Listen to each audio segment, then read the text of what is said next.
Hello everybody, welcome back to hardreset.info channel. In today's video, I will show you how to easily change the print quality in the printer settings on your Canon i-SENSYS MF657Cdw.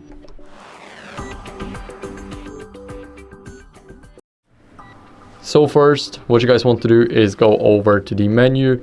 Now here, go to the function settings and then go over to the printer. Here, after we go to the printer settings again, we will have the print quality right at the bottom without scrolling.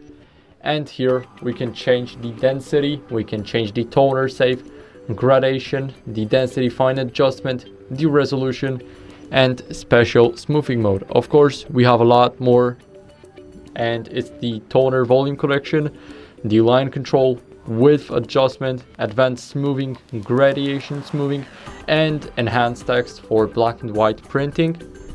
We can do that also, as you guys can see, now our text is enhanced for black and white printing.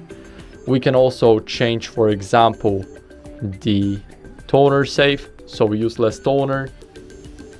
Now what else can we use is a, let's say, better resolution, and we can also change the width adjustment. So here we can enable it, and here we can target for the width adjustment. We can select a target, so it's either text, line, or both. So you guys can go for text, and you guys can also test it all out. You guys can see which setting works best for you, and that's basically it. So I hope this video helped you. If it did, then leave a like, sub, and a comment, and I'll see you in the next one.